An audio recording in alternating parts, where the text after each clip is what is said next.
할렐루야. 할렐루야. 자, 오늘 하나님 말씀 야고보서 2장 14절부터 19절에 있는 말씀. 야고보서 2장 14절부터 19절에 있는 말씀입니다. 내 형제들아, 만일 사람이 믿음이 있노라 하고 행함이 없으면 무슨 이익이 있으리요? 그 믿음이 능히 자기를 구원하겠느냐? 만일 형제나 자매가 헐벗고 일용할 양식이 없는데 너희 중에 누구든지 그에게 이르되 평안히 가라, 덥게 하라, 배부르게 하라 하며 그 몸에 쓸 것을 주지 아니하면 무슨 이익이 있으리요? 이와 같이 행함이 없는 믿음은 그 자체가 죽은 것이라. 혹이 가로되 너는 믿음이 있고 나는 행함이 있으니 행함이 없는 내 믿음을 내게 보이라. 나는 행함으로 내 믿음을 내게 보이리라. 내가 하나님은 한 분이신 줄을 믿느냐? 잘하는도다 귀신들도 믿고 떠느니라. 할렐루야. 할렐루야. 우리 하나님 참 좋으신 하나님이 있습니다. 아멘. 지금 이 시간 하나님의 은혜와 평강이 여러분들과 여러분의 가정과 직장과 사업장과 여러분들 자녀들까지 하나님의 은혜가 흐르고 넘치도록 채워지길 주의 이름으로 축원합니다. 자, 우리 따라합니다. 나는 예수님 안에서 모든 사람들을 이해하고 용서하고 사랑하겠습니다. 우리 옆 사람과 같이 인사합니다. 제가 먼저 낮아지겠습니다. 제가 먼저 섬겨드리겠습니다. 제가 먼저 사랑하겠습니다. 인사들은 엄청 잘해요. 인사들은 엄청 잘하는데 왜 문 바깥에만 나가면 혈기가 올라올까? 이 시간도 하나님께 영광 올려드리는 귀한 시간 되시길 주의 이름으로 축원합니다. 아멘. 강사님 등 허리다 기대. 더 완전히 등받이에다 기대세요. 더 딱 붙이세요. 3일 잔소리 안 했더니 허리가 더 구부러졌네. 아예 신경을 안 쓰고 나는 힘들다, 못한다 이러고 있으니까 안 되는 겨. 악착같이 내가 허리 운동 하라니까요. 하루에 30분씩만 하면 쫙 펴줘. 아시겠습니까? 허리 운동 안 하니까 그렇지. 맨날 지켜보고 서서 내가 허리 운동 시켜야지 안 되겠어. 오늘 야고보서 2장 14절부터 19절의 말씀 가지고 행함 있는 내 믿음을 보이라 하는 제목으로 말씀을 나누겠습니다. 자, 따라합니다. 행함 있는 내 믿음을 보이라. 행함 있는 내 믿음을 보여라. 행함이 있는 믿음을 보여야 그것이 살아있는 믿음이라고 말씀하세요. 17절에 보니까 행함이 없는 믿음은 어떻게 된 믿음이다? 죽은 믿음이다. 곧 뒤집 믿음이야. 우리가 이 말씀을 읽다 보면 로마서를 통해서 행함이 아니라 오직 믿음으로 의롭게 된다는 것에 대해서 잘 알아요. 그죠? 로마서를 읽어보면 믿음적 행위에 대해서 많이 설명을 했는데 우리 안에는 이 종교 개혁자의 피가 흐르기 때문에 그래요. 그런데 그 뒤로 쭉 넘어서 야고보서에 오면 다 뭔가 이거 뭐지? 믿음으로 갈 수 있는 천국이 결국은 행함까지 이루어져야 우리가 천국 갈 수 있다는 결론을 지어줘요. 근데 로마서에 여러분들이 잘못 착각하고 이해하는 것이 뭐냐면 로마서에는 너희들의 그 믿음은 사람이 어떤 자리에 들어간다? 의로운 자리. 믿음은 의에 이르고, 즉 다시 말해서 선과 악을 구별할 수 있는 그러한 길을 열어주는 거고, 구원은 어디다? 주를 그리스도라 증거하는 데이다. 즉 복음 전도의 사명, 입술로 고백하고 예수 그리스도를 나타낼 수 있는 삶을 살아야 구원을 얻는다라고 말씀하셨어요. 여기서도 결국 뭐예요? 행함이 있는 믿음을 보여야 구원받는다는 얘기예요. 믿음만 가지면 선과 악, 이러한 의로운 삶을 살 수 있는 판단의 기준법인데도 구원에 이룰 수 있는 것은 아니다라는 것을 우리가 볼 수 있어요. 그렇죠? 믿음이 아니라 행함을 강조하는 그러한 말씀이 바로 야고보서 아니면 성경 전체의 맥락이에요.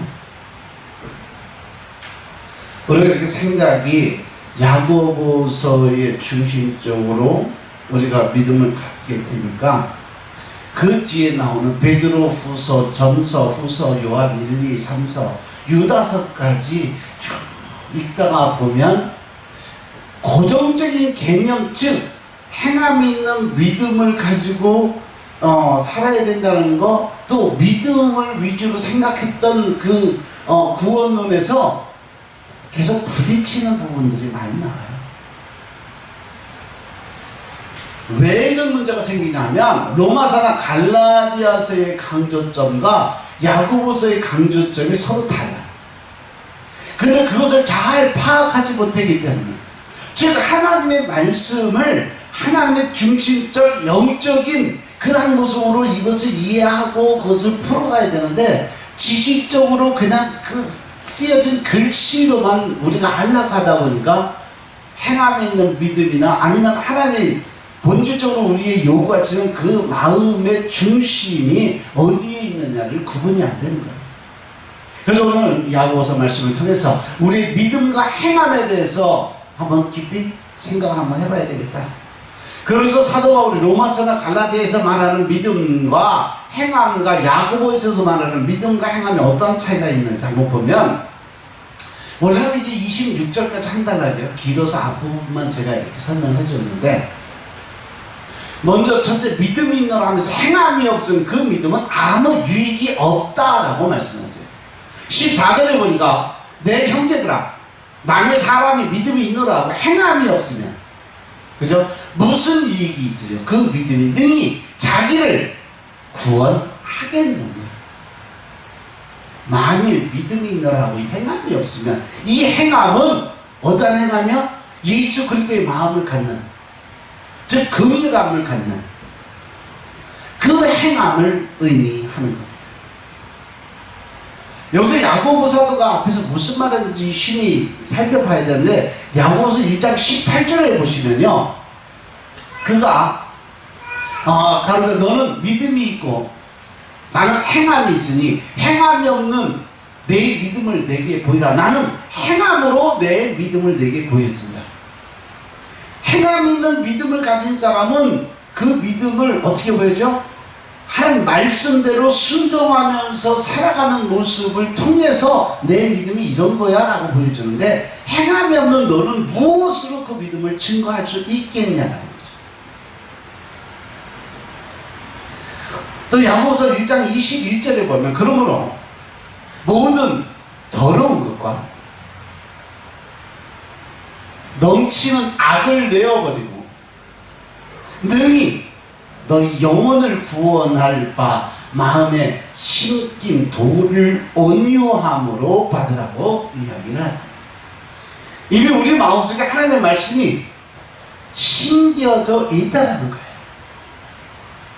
마음에 심겨진 도, 예수 그리스도의 도, 예수님을 따라가는 마음, 하나님께 순종하는 마음, 하나님의 절대적 복종의 마음을 갖고 살아갈 수 있는 그 마음이 이미 우리 안에 심겨져 있다는 거예요. 그래서 마음에 심겨진 그 말씀을 온유한 마음, 즉 온유한 마음은 누구의 마음이요? 예수 그리스도의 마음을 받으라고 말씀하세요. 그러면서 예수님께서 마태복음 13장 3절부터 9절의 말씀을 보면 씨 뿌리는 자의 비유에서 말씀하세요. 그 말씀이 열매를 맺게 하는 거예요. 마태복음 13장 8절에 보시면 더러운 좋은 땅에 또 떨어지는 어떤 것은 100배, 어떤 것은 60배, 어떤 것은 30배의 결실을 맺게 하였느니라 라고 말씀했어요. 그리고 마태복음 13장 23절을 보면 좋은 땅에 뿌려졌다는 것은 말씀을 듣고 깨닫는 사람이다. 그래서 그 사람들이 결실에서 100배, 60배, 30배의 배가 되느니라 라고 말씀하세요. 그러면서 야고보서에서는 어떤 열매를 말하냐 하면 열매 맺는 참된 경건이 뭔지 야고보서 1장 26절 27절 말씀 보겠습니다. 야고보서 1장 26절 27절 말씀입니다. 누구든지 스스로 경건하다 생각하며 자기 혀를 제갈 먹이지 아니하고 자기 마음을 속이면 이 사람의 경건은 헛것이라. 하나님 아버지 앞에서 정결하고 더러움이 없는 경건은 곧 고아와 과부를 그 환난 중에 돌아보고 또 자기를 지켜 세속에 물들지 아니하는 이것이니라. 아멘. 하나님께서 진리의 말씀으로 우리를 낳으셨고 우리의 마음에 하나님의 말씀이 이미 심겨져 있기 때문에 당연히 마음에 심겨진 말씀대로 열매를 맺게 되어 있다라는 거죠. 즉 우리는 이미 태어나기 이전서부터 이 땅에 태어나기 이전부터 우리는 하나님의 영을 받아서 이 땅에 태어난 사람들이에요. 그죠? 그렇기 때문에 우리는 그 하나님의 영을 받은 그 순간부터 우리는 하나님의 마음을 이미 갖고 있는 사람들이에요. 믿으시면 아멘. 믿으시면 아멘. 그래서 그 열매 맺는 참된 경건이 뭐냐면 첫 번째, 말을 잘 통제할 줄 알아야 됩니다. 그래서 이 뒤로 쭉 가면 3장에 가면 말에 대해서 설명을 쭉 해주세요. 혀를 제가 물리지 아니하고 자기 마음을 속이면 이 사람의 경건은 어떤 거다? 헛것이다. 그래서 말의 통제에 대해서 이 3장에서 이 부분을 다루고 있어요. 그리고 두 번째는 뭐냐? 긍휼함의 행함. 그래서 고아와 과부를 그 환난 중에 돌보라고 말씀하세요. 환난 중에 돌본다는 것은 긍휼의 행함이에요. 누가 그랬어요? 예수님이 그렇게 사셨어요. 우리가 환난 중에, 연난 중에, 고난 중에 힘들하고 어려운 그 죄짐을 지고 갈 때 예수님이 대신 그 모든 짐을 짊어져 주시고 우리에게 무겁고 힘든 것은 다 나한테 맡기라. 그리고 내가 너희에게 주는 어떤 십자가? 쉽고 가벼운 십자가 너희에게 줄 테니까 그거 가지고 가라. 이러한 말씀을 바로 2장에서 설명을 쭉 하고 있어요. 세 번째, 세속에 물들지 않도록 자신을 정결하게 지키는 마음을 가져라. 그래서 자기를 지켜서 세속에 물들지 아니하는 그것이라고 설명을 하십니다. 그 세속에 물들지 않는 삶, 그것은 4장에서 세속으로부터의 정결에 대해서 하나씩 하나씩 풀어가서 말씀을 읽는 것이 야고보서 4장 말씀. 그래서 야고보서는요 1장, 2장, 3장, 4장, 5장까지 각자 우리 인생이 살아가면서 가장 필요한 팩트들을 거기다 다 집어넣어놨어요. 그래서 여러분들이 생활할 때 힘들고 어려울 때 야고보서 말씀을 피시고 묵상하시다 보면 거기에 해답이 다 들어 있습니다. 아멘. 그래서 우리 마음에 심겨진 말씀대로 열매를 맺어야 되는데 우선 2장에서 열매 맺는 참된 경건으로서 긍휼의 행함, 긍휼의 열매에 대해서 설명을 하고 있는 거예요. 야고보서 2장 1절부터 7절의 말씀을 보시면 사람을 차별하지 말라는 관점으로 말씀을 전하고 있습니다. 야고보서 2장 1절부터 7절 말씀 한번 보겠습니다. 내 형제들아, 영광의 주 곧 우리 주 예수 그리스도를 믿는 믿음을 너희가 받았으니 사람을 외모로 취하지 말라. 만일 너희 회당에 금가락지를 끼고 아름다운 옷을 입은 사람이 들어오고 또 더러운 옷을 입은 가난한 사람이 들어올 때에 너희가 아름다운 옷을 입은 자를 돌아보아 가로되 여기 좋은 자리에 앉으소서 하고 또 가난한 자에게 이르되 너는 거기 섰든지 내 발등상 아래 앉으라 하면 너희끼리 서로 구별하며 악한 생각으로 판단하는 자가 되는 것이 아니냐. 내 사랑하는 형제들아 들을지어다. 하나님이 세상에 대하여는 가난한 자를 택하사 믿음에 부요하게 하시고 또 자기를 사랑하는 자들에게 약속하신 나라를 유업으로 받게 아니하셨느냐. 너희는 도리어 가난한 자를 괄시하였도다. 부자는 너희를 압제하며 법정으로 끌고 가지 아니하느냐. 저희는 너희에게 대하여 일컫는 바 그 아름다운 이름을 회방하지 아니하느냐. 13절까지 읽어줄까요? 너희가 만일 경에 기록한 대로 내 이웃 사랑하기를 내 몸과 같이 하라 하신 최고한 법을 지키면 잘하는 것이거니와 만일 너희가 외모로 사람을 취하면 죄를 짓는 것이니 율법이 너희를 범죄자로 정하리라. 누구든지 온 율법을 지키다가 그 하나에 거치면 모두 범한 자가 되나니 가늠하지 말라 하시니가 또한 살인하지 말라 하셨은즉 내가 비록 가늠하지 아니하여도 살인하면 율법을 범한 자가 되느니라.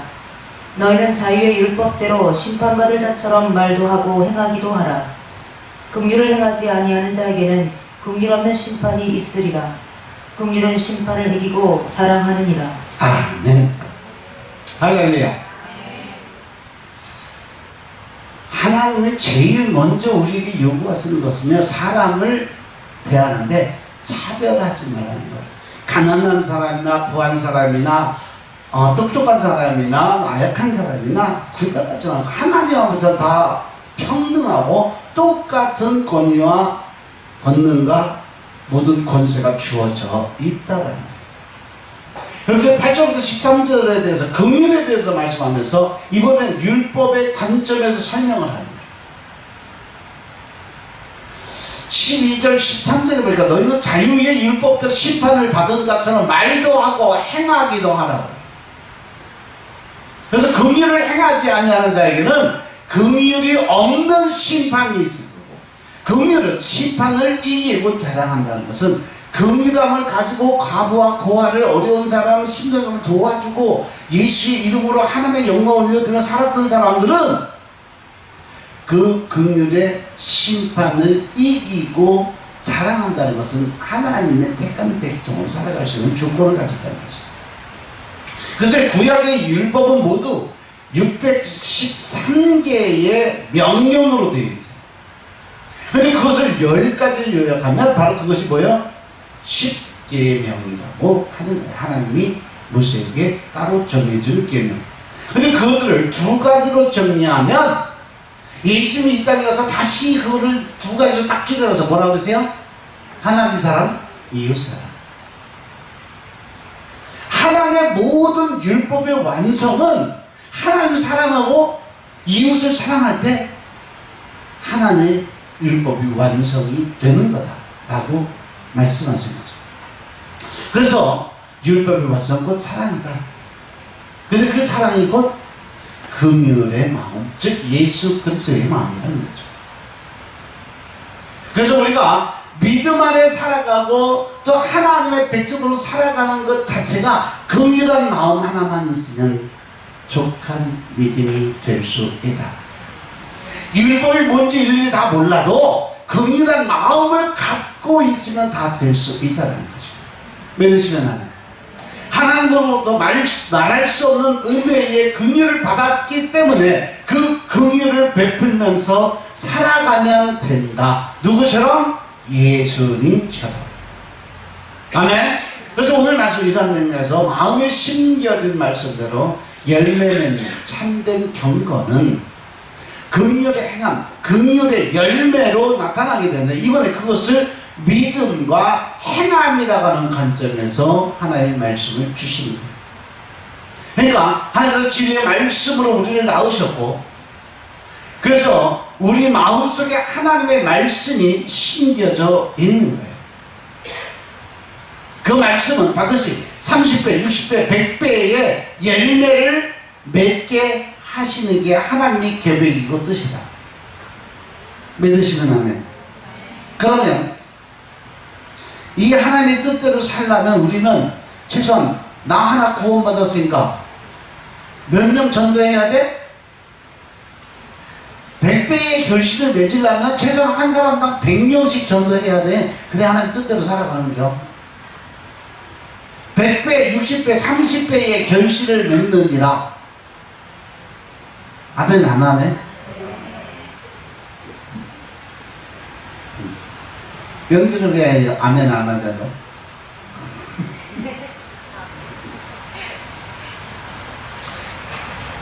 행함의 열매의 결실은 하나님이 계획하신 것은 우리가, 여러분들은요, 하나님한테 30배, 60배, 100배, 100배, 30배, 60배의, 30배의 축복을 받으라고만 하지, 하나님 내게 그렇게 열매를 맺어야 된다라는 명령하신 건 아예 생각들을 안 하고 있다는 거죠.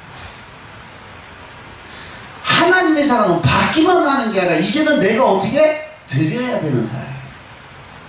하늘나라의 그 천국의 비밀의 가장 큰 보화의 축복은 뭐다? 심고 거두는 법칙이다. 내가 먼저 거두고 심는 것이 아니라 심고 나서 거두는 법칙이야. 이것을 잘 활용하고 거기에서 하나님께 드려지고 하늘나라를 심는 그걸로 인해서 일하시는 하나님을 만난 사람들은요, 그냥 저절로 막 심고 싶어. 내가 건강이 안 좋으면 와서 헌신하고 봉사하는 거야. 매일 성전 바닥 쓸고 닦고 그냥 매일 그냥 쓰레기통 밀고 화장실 청소도 하고. 그래서 내가 하나님 앞에 건강의 축복을 받기 위해서 건강의 헌신의 섬김의 씨앗들을 계속 심어놔야 되는 거예요. 아멘? 물질의 축복을 받으려면 내가 그 물질의 씨앗을 하나를 계속 심어놓는 거예요. 그래서 그 물질의 씨앗이 30배, 60배, 100배의 축복을 나한테 돌아오게 만들어야 되는 거예요. 근데 이 구원의 논리에 들어와서 우리가 그 구원의 가장 팩트 중심에 뭐가 있느냐면 바로 행함이 있는 믿음을 보이는데, 그 행함이 있는 믿음, 즉 다시 말해 내가 구원받은 것에 대해서 나는 최소한 30배, 60배, 100배의 열매를 맺을 준비를 해야 된다는 거죠. 믿으시면 아멘. 믿으시면 아멘. 나는 몇 배나 남겼을까? 평생 내가 믿음 생활하고 신앙생활하고 하늘나라 천국 간다고 열심히 헌신하고 봉사했는데 나는 천국의 씨앗을 몇 개나 심어놨나? 30개? 60개? 100개? 아니면 신명기 말씀대로 1000배의 축복이 되게 이 말이에요. 할렐루야. 받는 건 됐다 좋아해. 드리라고 그러면 힘든데, 그지?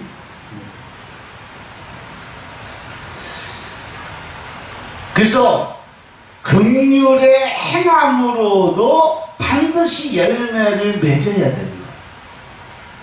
그럼 우리가 30배, 60배, 100배의 축복을 구하고 1000배의 축복을 구하지만 마찬가지로 우리도 하나님께 그만큼 30배, 60배, 100배의 씨앗을 심어놔야 되는 조건적이라는 거 명심하시기 바랍니다.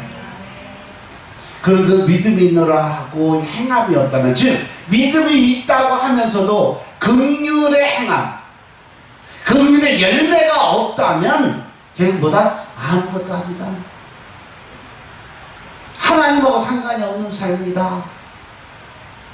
이것은 마치 야고보서 2장 15절 16절의 말씀처럼 누가 헐겁고 일용한 양식이 없는데 몸에 쓸 것도 주지 않으면서 야 배고프면 가서 밥 먹어, 추우면 가서 옷 갈아입어, 말만 하는 이런 믿음 가지고는 하나님의 뜻을 행할 수 있는 그러한 조건이 안 된다라는 거죠. 정말 그러한 상황이 있다면 최소한 뭐라도 해주어야 그 사람에게 도움이 되는 거예요. 헐벗은 사람에게는 자기 옷이라도 자기 겉옷이라도 다 벗어서 덮어주고, 배고픈 사람에게는 자기 먹을 거라도 나눠주고, 우리 옛날 말이 있잖아요. 콩 한 쪽도 나눠 먹어야 된다고. 그러한 신념을 가진 것이 바로 하나님 믿는, 예수님을 믿는 사람들의 본질적 마음인 것임을 깨닫으시기 바랍니다. 나만 잘 먹고 나만 잘 살고 이것이 하나님의 뜻 아니에요. 하나님은요, 너희 거저 받았으니까 거저 나눠주라고 하세요.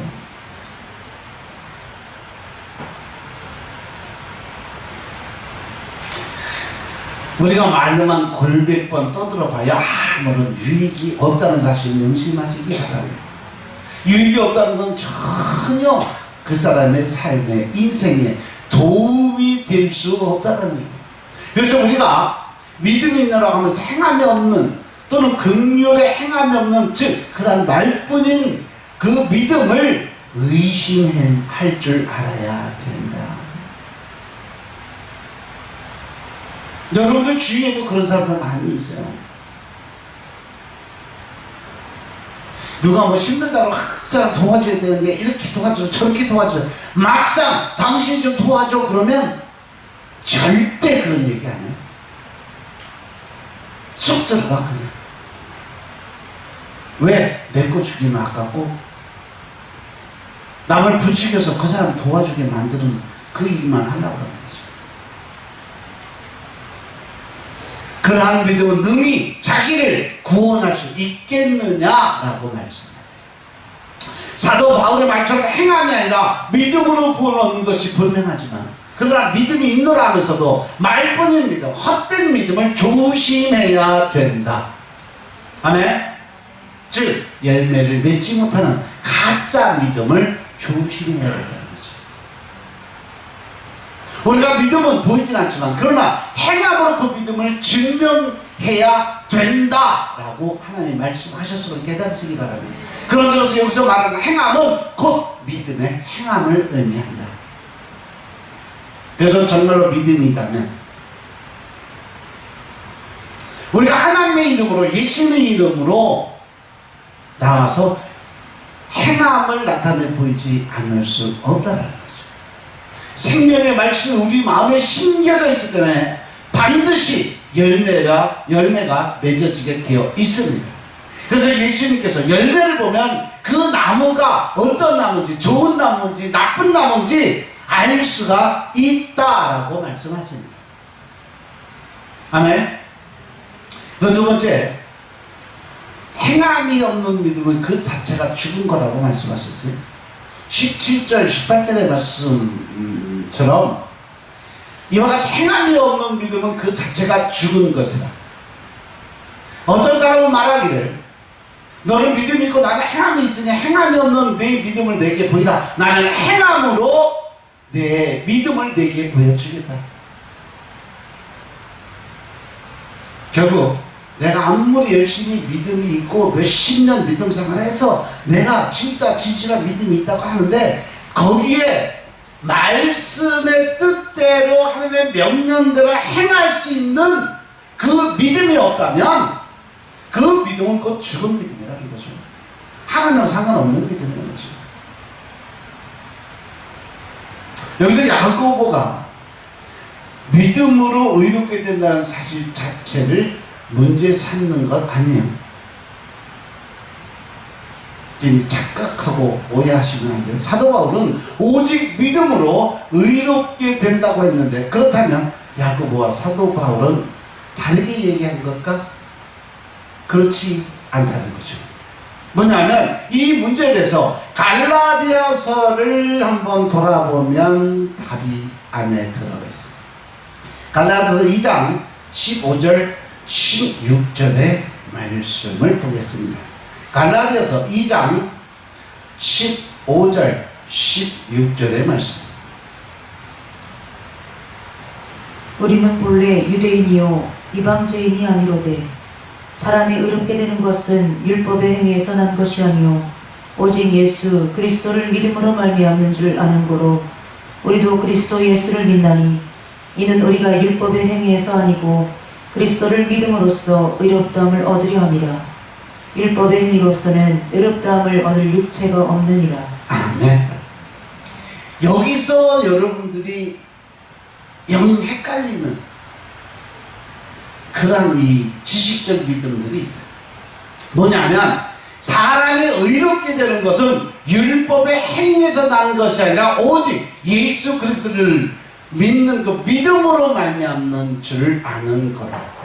여기서 율법의 행위는 뭐예요? 사람이 의롭게 되는 것은 율법의 행위에서 나는 것이 아니다. 즉 이 율법의 행위는 구약의 율법이에요. 그들이 말하는 유전적 율법.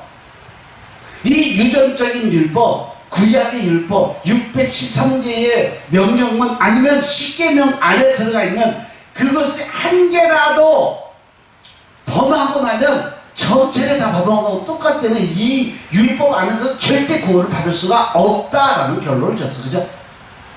그래서 이 율법의 행위는 바로 유전적 율법, 구약의 율법으로는 구원을 받을 수 없다. 단지 예수 그리스도를 믿는 믿음으로 말미암는 것은 바로 예수님을 우리가 믿게 되므로 그 예수님의 마음을 갖고 긍휼의 마음을 갖고 긍휼의 행함을 나타낼 수 있는 믿음으로 우리는 구원을 받을 수 있다는 거죠. 아멘. 그래서 여기서 보면 분명히 율법의 행위가 아니라 구약의 율법, 유전적인 율법의 행위가 아니라 예수님을 믿는 믿음으로서 의롭다함을 얻는다고 얘기해요. 이것이 무슨 뜻인지 잘 알아야 돼요. 지금 설명해 드렸죠? 사도 바울이 행함이 아니라 믿음으로 의롭다함을 얻는다고 할 때 행함은 율법의 행함을 말한다는 거예요. 쉽게 말하면 유대인처럼 남들에게 보이기 위한 믿음, 남들에게 인정받고 싶은, 남들에게 높임을 받고 싶은 그러한 믿음 가지고 있으면 그거는 구원하고 상관이 없다라는 말씀 명심하시기 바랍니다. 아다시피 우리가 뭐 예수 그리스도를 믿는 믿음으로 의롭다함을 얻었지, 구약에 남아있는 유대인처럼 할례를 행하고 유월절이나 뭐 맥주절 그리고 장막절 이러한 절기를 통해서 이것을 지킴으로 그것을 행했다고 해서 의롭다함을 받았다, 이것은 아니다라는 거예요. 아멘. 오늘날에도 구약시대처럼 성전에 가서 제사를 지내야 하고 그렇게 율법의 행함을 통해서 의롭다함을 얻고 구원을 얻는 것은 아니라는 거예요. 그런데 지금도 거의 이단들의 논법들은 그래요. 거의 구약의 율법에다 초점을 다 맞췄어요. 그리고 나서 그 구원을 받지도 못하는 그 구약의 율법을 통해서 구원을 받는다라고 설명을 해요.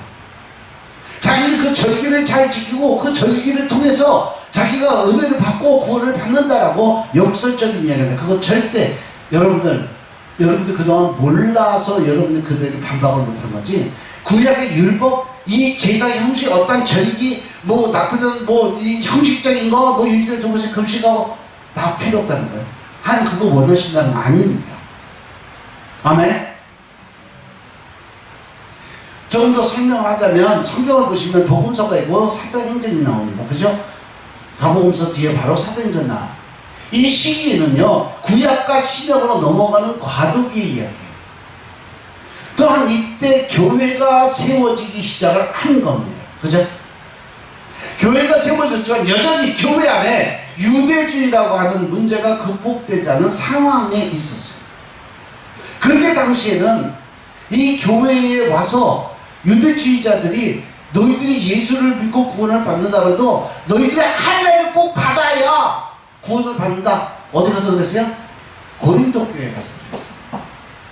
그리고 그때 초대교회 다니면서 이대주의자들이요 엄청나게 혼란을 줘서 계속, 그래서 그때 사도 바울이 뭐 아볼로파, 뭐 저 게바파, 뭐 이 저 바울파 이런 식으로 나눠진 이유가 거기서 나눠진 거예요.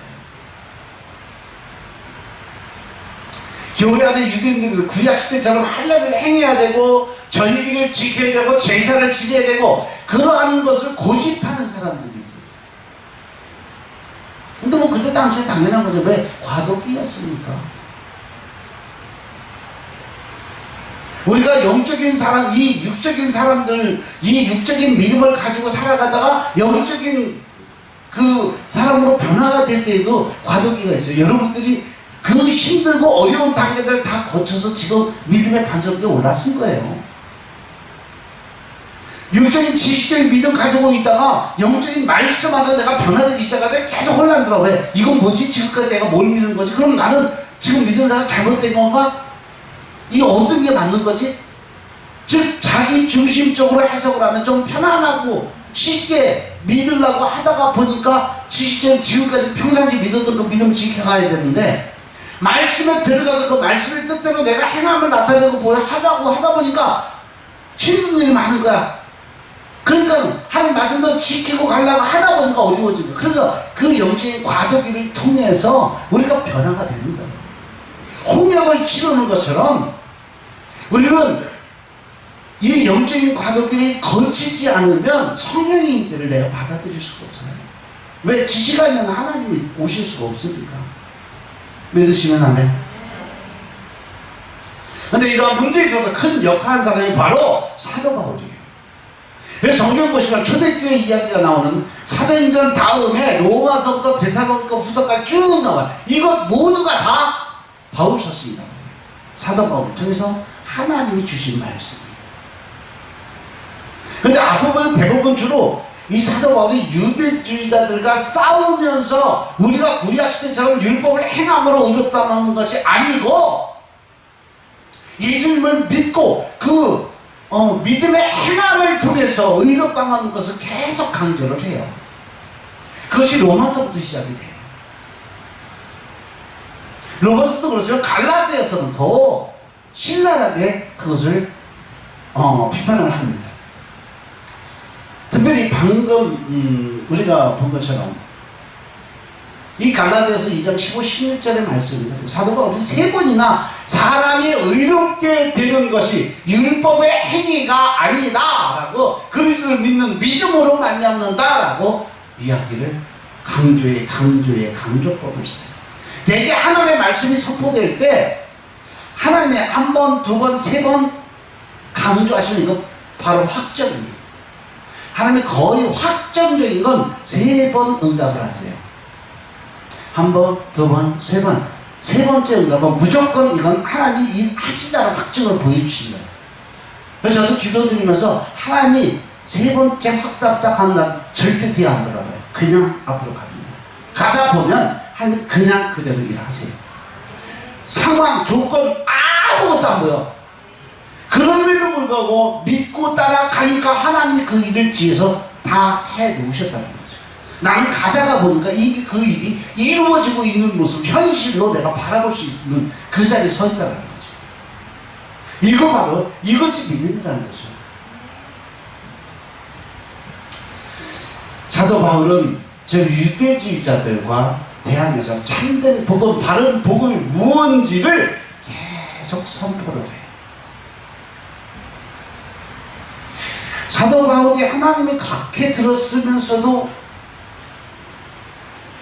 모세가 가나안 땅에 못 들어간 이유가 뭐예요? 뭐요? 한 100번은 설명해줬다는 거예요. 대답은 또 자기 의를 드러낸 거잖아. 하나님의 의, 하나님이 뭐 반성을 못 한 번 치라고 했는데 두 번 쳐, 세 번 쳐, 상관없어요. 하나님이 받을 영광을 자기가 받은, 우리들이 이 반석에서 물을 내려! 라고 선포를 했어요. 그때. 여기서 이 한마디가 결국 가나안 땅에 못 들어갔어요. 왜? 하나님을 뒤로 하고 자기가 앞으로 왔어요. 사도 바울도 똑같은 잘못을 저질렀어요. 그래서 유일하게 한 고장의 교회를 사도 바울이 못 세웠어요. 나중에 성도들이 그 교회를 세운 거예요. 어딘지 아세요? 바로 고린도 교회. 고린도 지방에 가서 거기에 많은 학자들, 이 철학자들, 저 신학자들, 각가지 머리들 그 고린도 지방에 다 모여서, 왜 거기 항구가 있어서 전 세계 무역지였어요. 그래서 거기에 그 특이한 거, 고린도 교회에 있는 데 가보면요, 딱 정문에 들어가면 제일 앞에 있는 게 뭔지 아세요? 창녀촌이에요. 창녀촌 있고 바로 옆에가 도서관이에요. 그리고 그 뒤가 술집이에요. 이 창녀촌 들어간 데는 그 입구에 돌에다가 딱 발 문양을 새겨놨어요. 딱 16세, 17세의 족적을 딱 찍어놨어요. 그래서 거기 들어갈 때는 그 발을 거기다 딱 담궈서 발이 안으로 쑥 들어간 사람 못 들어가. 발이 그 문양보다 발이 커야 들어갈 수 있어. 왜? 발이 커야 나이가 들었다는 걸 인정받습니다. 그리고 그 옆에 지금 여러분들이 가장 많이 사용하시는 하트가 그려져 있어요. 돌에 새겨져 있어요. 하트는 요즘 시대가 아니라 초대교회 때부터 하트를 그렇게 그렸어요. 과거에 유적을 보면 하트 표시가 다 지금 우리가 쓰는 하트 표시로 돼 있어요. 창립촌 문 앞에 그게 그려져 있다니.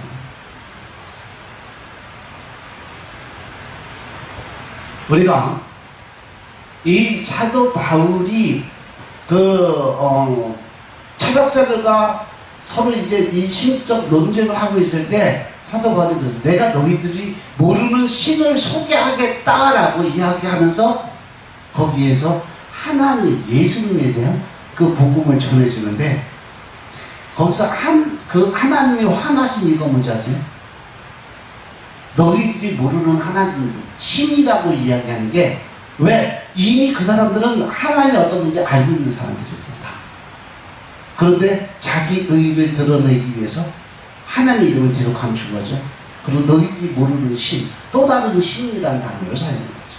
그것 때문에 고린도 교회, 고린도 지방에 사도 바울에게 교회를 허락지 않으셨어요. 그래서 못 졌어요. 나중에 성도들이 고린도 교회 엄청나게 크게 졌어요. 우리 교회 이거 한 4배만 해요. 교회는 엄청 큰 것 같으죠? 그런데요, 그 옆에 바로 뭐가 있냐면 신전이 있어요.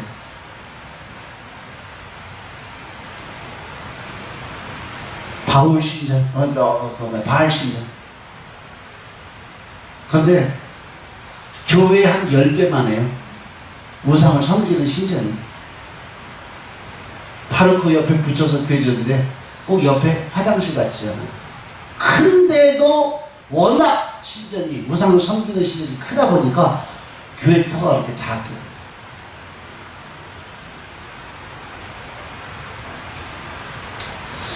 그런데 여기 이 야고보서 보면 야고보의 상황은 그렇지가 않아요. 교회 안에서 유대주의자들과 싸움은 사도 바울이 다 평정을 해서 끝난 상태예요.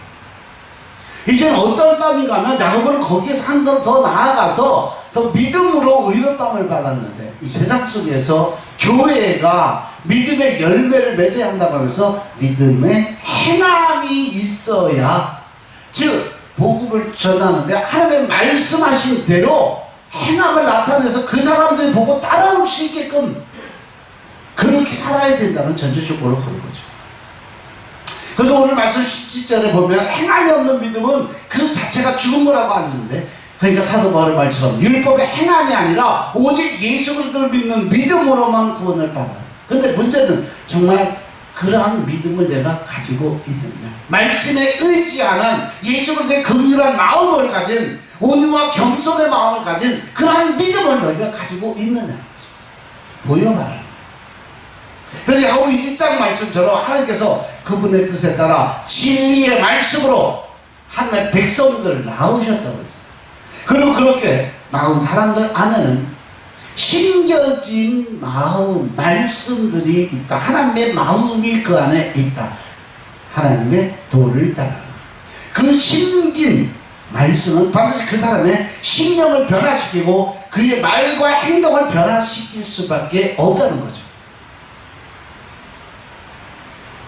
여러분들의 믿음 안에 살아있는 역사가 일어난다 하면, 살아있는 성령님이 운행을 하게 된다면 반드시 그것이 행함의 믿음으로 나타내 보여져야 된다는 거죠. 아멘. 그래서 18절의 말씀처럼 나는 행함으로 내 믿음을 내게 보이니까 너는 행함이 없는 너는 무엇으로 믿음을 보이느냐고 오히려 반박을 하는 거예요. 믿음에 있어서 행함은 본질적이고 필수적이라는 거죠. 여기서 행함은 믿음의 역사라고 이야기를 할 수도 있다. 믿음과 상관이 없는 행함이 아니라 믿음이 역사에서 행하는 것. 즉 다시 말해서 하나님의 말씀이 내 안에 들어와서 그것이 운행을 시작하는, 즉 성령님이 일하시면 나는 그 말씀의 뜻대로 행할 수 있는 그 길밖에 없다는 거죠. 마지막으로 셋째, 행함이 없는 믿음은 귀신을 믿는 믿음과 같다는 얘기입니다. 19절에 보니까 내가 하나님은 한 분인 줄 믿느냐? 잘하는 거다. 귀신들도 믿고 떠는다고 했어요. 진짜 여러분들 추서사에 해봐서 알지만 귀신들도 예수 그리스도의 이름만 선포해도 벌벌벌벌 떨어요. 명령하면 쫓겨나가요. 왜? 성경에 그렇게 기록이 되어 있으니까 반드시 그들은 그렇게 이루어진다는 거죠. 아멘. 행함이 없는 믿음에 대해서 이번에 귀신의 예를 들어서 설명을 하고 계세요. 여기서 하나님은 한 분을 믿는다고 하는 것은 실제로 믿음이 없으면서 말로만 그렇게 믿고 고백하는 자들을 조롱하는 거예요. 이 말씀이 어디 있는가 하면 신명기 6장 4절의 말씀을 보면 이스라엘과 들으라 우리 하나님 여호와는 오직 유일한 여호와시니 여기서 들으라는 히브리어로 쉐마죠. 쉐마. 이스라엘아 들으라. 들으라 이스라엘 사람들아. 그래서 유대인들이 아침 저녁으로 드렸던 기도문에 가장 중요한 첫 대목이 바로 이 부분입니다. 어린아이들도 잠자리 들기 전에 기도 드렸던 부분. 하나님 여호와는 오직 유일한 여호와시니. 이스라엘 들으라 우리 하나님 여호와는 오직 유일한 여호와시니. 이 고백은 아주 중요한 신앙 고백에 해당이 된다. 그런데 이것이 참으로 그렇게 중요한 고백이 되도 불구하고 오늘 말씀 지금 야고보는요 행함이 없는 믿음을 가지고 있는 자들에게 하나님 여호와는 오직 유일한 여호와시니 그렇게 마음껏 떠들라고 이야기를 합니다. 하나님을 믿지 않으면서 주문, 주기도문을 주문처럼 외우는 사람들에게 주시는 말씀.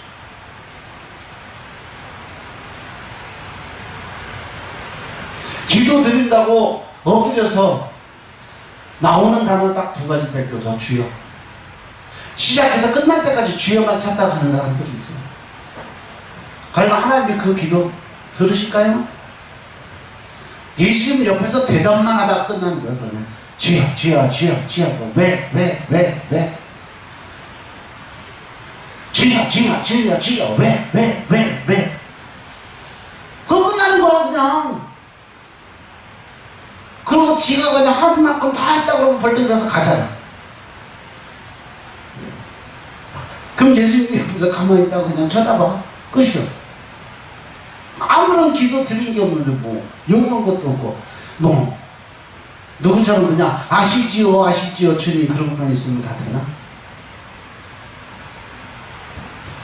때에 따라서는 상황과 형편에 따라서 하나님의 그러한 기도도 들으시지만 이제 여러분들은 하나님과의 관계적인 형성이 이루어진 사람들이에요. 그런데 나는 당당하게 아버지에게 아들로서 딸로서 하고 싶은 얘기들은 해야 돼. 그것이 기도가 되는 거예요. 믿으시면 아멘. 그냥 하나님을 믿는 그 믿음도 허상이라서 그냥 오직 믿습니다만 선포한다고 해서 그 믿음이 생기는 것은 아니다. 의외로 교회 안에 이런 사람들 많이 있어요. 우리 교회 성도들 빼고. 그래도 우리 교회 성도들은 매일 말씀 먹고 기도 드리니까 얼마나 이쁜지 보죠. 근데 하나님 믿지 않는 귀신들도 그렇게 하나님이 한 분이신 줄 알고 벌벌벌벌 떤다는 얘기예요. 그게 귀신들이 갖고 있는 믿음이라는 거예요. 귀신이라고 믿음 없냐? 아니요. 하나님이 한 분인 줄 알고 있는 그 자체가 귀신의 믿음이에요.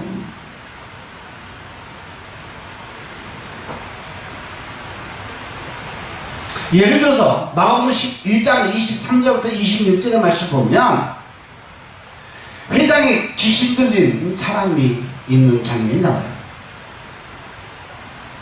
그랬더니 그 귀신 예수님을 보고 뭐라고 했냐면 나사렛 예수여 24절. 우리가 마가복음 1장 23절 우리가 당신과 무슨 상관이 있습니까? 그런 거래요. 그러면서 예수님을 보자마자 우리가 당신과 무슨 상관이 있어요? 우리를 멸하러 오셨습니까? 나는 당신이 누구인 줄 아노니 하나님의 거룩한 자니. 그때 예수님이 그를 꾸짖습니다. 잠잠하고 그 사람에서 나와라 명령하시니까 더러운 귀신이 그 사람의 경련을 일으키고 큰 소리를 지르며 나아갔다라고 설명되어 있어요. 귀신들이 예수님을 알아보고 나는 당신이 누군 줄 안다, 하나님의 거룩한 자다 라고 이야기해요. 근데 그뿐이에요. 그래서 우리가 기독교 핵심의 신앙의 핵심을 고백한다고 해서 교리를 모두 외우고 철석까지 입으로 고백을 한다고 해서 그것을 고지대로 받아들이면 안 된다. 그건 형식에 불과한 거다. 귀신들이 믿는 믿음을 갖고 형식적으로 믿는 믿음, 그거는 나중에 예수님 얼굴 보고 벌벌벌 떨 수밖에 없는 믿음이다라는 거예요. 그래서 항상 그들의 삶을 먼저 봐야 된다. 자, 마태복음 7장 16절부터 23절 말씀 보겠습니다. 마태복음 7장 16절부터 23절의 말씀.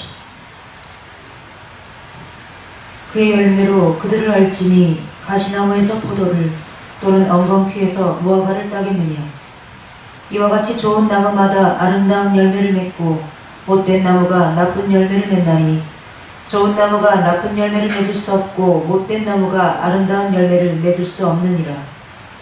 아름다운 열매를 맺지 아니하는 나무마다 지켜 불에 던지우느니라. 이러므로 그의 열매로 그들을 알리라.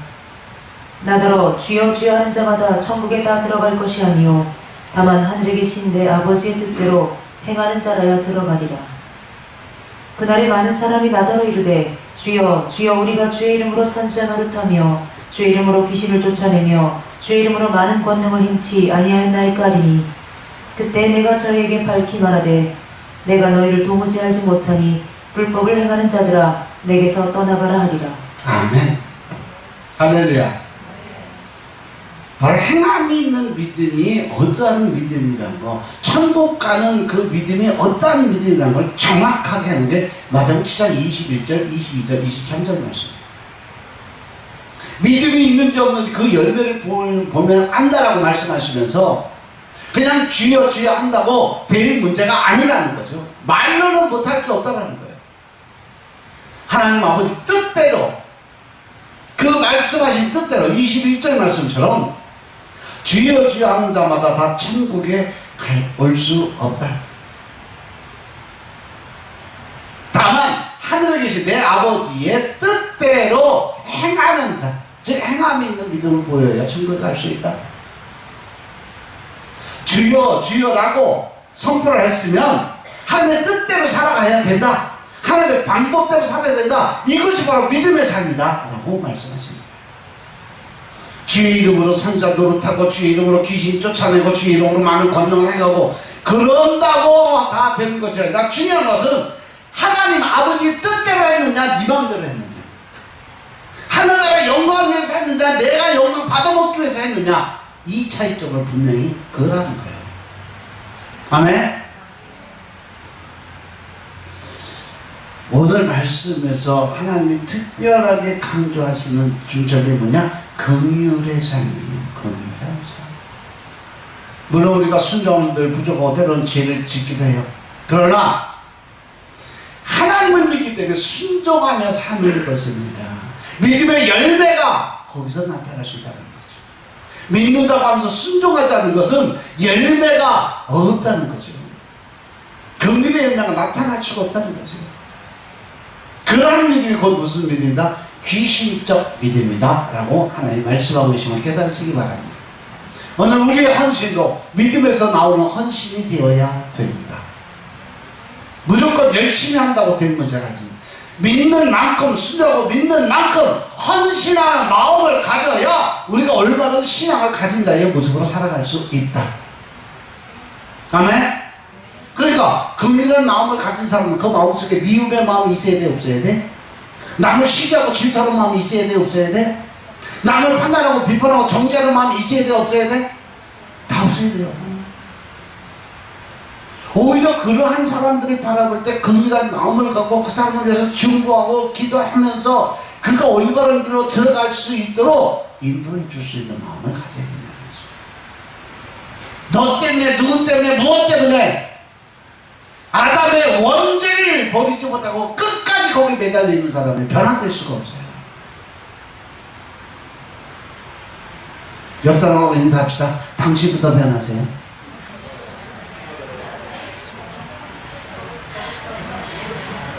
못하겠어? 그럼 제가 먼저 변하겠습니다. 그래요. 나부터 변하면 돼요. 당신부터 변하세요. 이거는 무엇 때문에, 누구 때문에 아담의 원죄를 그냥 뒤집어 쓰는 거고, 나부터 변화되겠습니다. 주님, 나부터 변화시켜 주옵소서. 기도 드리셔요. 아멘. 말씀 정리합니다. 행함이 없는 믿음은 아무 유익이 없는 믿음이다. 아멘. 행함이 없는 믿음은 그 자체가 죽은 믿음이다. 행함이 없는 믿음은 귀신의 믿음과 같은 것이다. 그러나 우리 안에는 이미 하나님의 말씀이 심겨져 있다는 사실을 명심하시기 바랍니다. 그래서 날마다 하나님의 말씀을 온유함으로 받아서 열매 맺는 믿음의 삶, 행함 있는 믿음의 삶을 사시길 주님으로 축원합니다. 아멘. 우리는 행함이 없는 믿음이 아니라 모두 살아있는 믿음, 행함이 있는 믿음, 긍휼의 열매를 맺을 수 있는 믿음, 그래서 하나님이 기뻐하시는 믿음의 소유자가 다 되시기를 주의 이름으로 축원합니다. 아멘. 기도드리겠습니다. 아버지 하나님 감사드립니다. 오늘도 믿음 안에서 우리가 주님을 바라보게 하시고 하나님의 권세와 능력 안에 새롭게 변화되는 삶을 살게 하시니 감사합니다. 우리 마음속에 더 큰 신령과 진정의 마음이 임하게 하옵소서. 주님이 일하시는 모습 그대로 우리가 새 영 새 마음을 받게 하시고 우리 마음속에 완전히 굳어져가는 그 모든 마음들이 사라지게 하시고 주님의 마음, 긍휼의 마음, 부드러운 마음이 흘러넘칠 수 있도록 주님이 축복하옵소서. 오직 성령님이 일하시는 그 모습 그대로 우리가 이제 새 영 새 마음으로 변화되게 하시고 하나님의 뜻과 의를 드러내며 하나님의 더 큰 사랑을 나누고 베풀 수 있는 그러한 삶을 살게 주여 축복하옵소서. 이 모든 말씀들 주 예수 그리스도의 이름으로 감사드리며 기도드렸사옵나이다. 아멘. 우리 찬양 드리고 기도 드리시겠습니다.